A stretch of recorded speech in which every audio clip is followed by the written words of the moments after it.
All right, so I've been meaning to do this particular video for a while. Some of you might have noticed that I've been using this in some of my videos and I haven't really said too much about it, but I'm going to give you guys a general overview of my thoughts and opinions on this cheap Drillmaster NiCad powered 18-volt drill that you can get from Harbor Freight.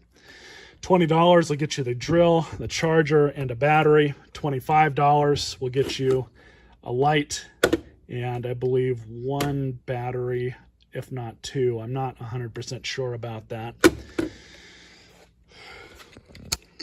you guys are looking for a particular video or review of somebody seeing how many screws they can get into a 4x4 or something like that with this drill and one battery, this isn't the video for you. And overall, it's definitely exceeded my expectations. I didn't pay anything for this.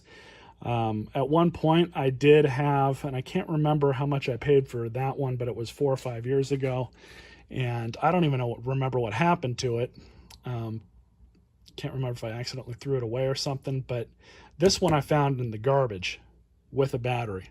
Both of them work fine. But that's how I got a hold of this, was because at one time I did buy the set for $25, but I've been using one of these for quite some time. And like I've said, I've had this one for a little bit. I guess we can start with the charger. This is what you could call a smart charger, meaning if the battery's dead or needs a charge, you plug it in, it'll highlight red, and then when it's charged, it'll switch to green and stop charging. For some reason, I remember the older versions of these from 6 or 7 years ago did not have a smart charger, and you had to take this off after a certain amount of time.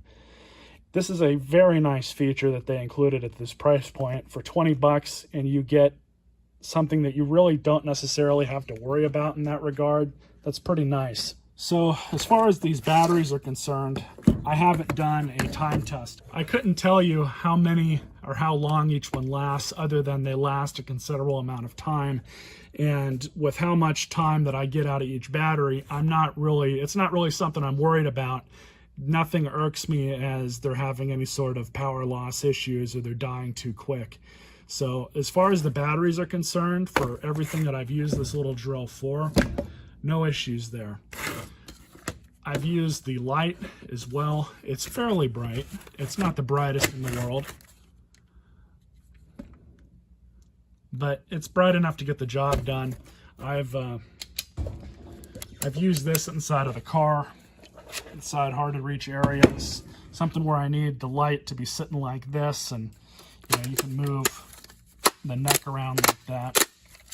Sometimes I have it up like that. It works out pretty well. Most people, they get these lights and they never really use them, but I've used this one more than a few times. As far as the drill itself is concerned, you only have one choice for batteries, 1.3 amp hours. So it's not a whole bunch of power that you're going to get out of these. But again, at the price point, they're pretty damn good for what they are. But I also want to show you guys, so Harbor Freight does this thing where they'll sell the same thing, but it'll be a different item number. And these batteries are a good representation of this. Depending on what factory they're contracting with, they hand off their plans or their blueprints or whatever for what they want built. That factory makes it with what they have available at the price point that Harbor Freight wants. So that's why you get a few of these variations. So this one says ABS here, and this one looks a little bit cheaper constructed. It's got these grips here at the bottom. This one does not have that. The detent here, there's a lot more spring to it. This one, there's a lot less. It's not horrible, but there's a difference. That's very common. Harbor Freight has done that with just about every single tool that they sell. In fact, it wouldn't surprise me if they've got 4, 5, or 6 different versions of these with different item numbers on them. But you're effectively getting the same drill. Sometimes there's going to be some things that are different, other times there's not. But typically, 99% of the time, there's really no huge difference. So back to the drill. Battery goes on nicely. There's not too much flex, and I'll show you guys the DeWalt unit here. And there's a lot more flex with the DeWalt stuff. Again, different price point. You pay for that. but you have what they call 21 different settings. So you have 20 clutched settings, and then basically your direct setting. Another thing that's nice about these is the fact that it's actually got a clutch in it. So, you know, you're trying to screw something in, instead of having to spitball and say, oh, that's good enough, it'll let off at whatever clutch setting that you put on there, like any other more expensive drill. It works really well.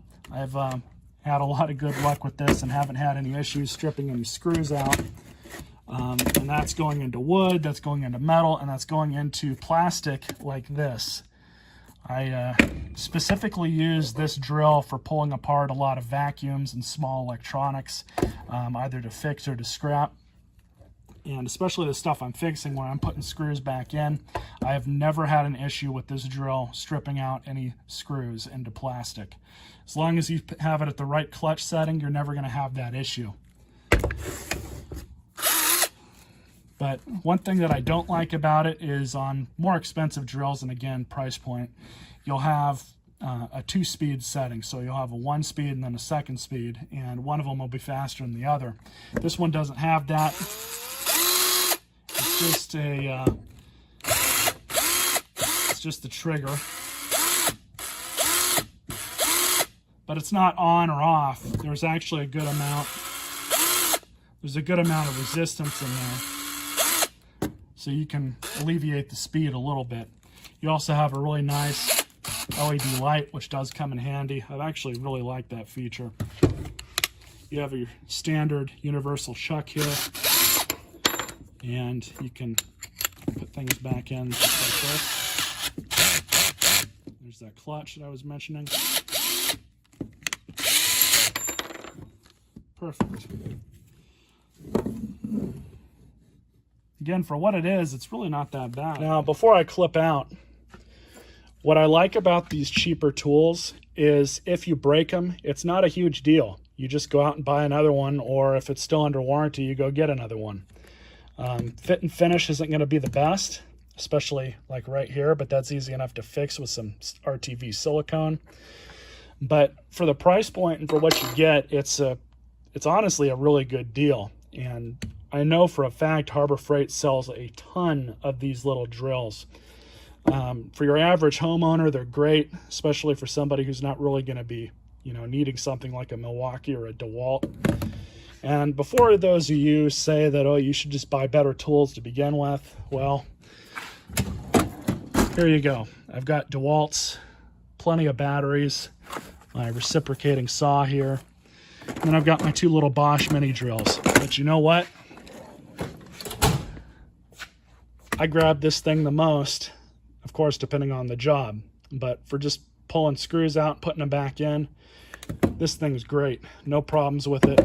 Extremely happy with it. And for 20 bucks or even less with a coupon, or sometimes you can get this as well with it. I want to say when I bought that set, it was like 18 bucks with a coupon, and I think that was during a parking lot sale. So if you wait a little bit, you can definitely get a good deal. Not everything that Harbor Freight sells is junk, especially if you go into it with the correct expectations. If you expect a $20 tool is going to perform like a $20 tool, you're probably going to be surprised. But if you think that anything like this is going to measure up to a $200 or $300 Milwaukee or DeWalt or Makita, you're just setting yourself up for disappointment. Of course, that's not something I would do, make that kind of assumption, but there's all kinds of people out there on the internet that make all kinds of assumptions like that. But I digress. Anyways, hope you guys enjoyed this video. Stay tuned for more.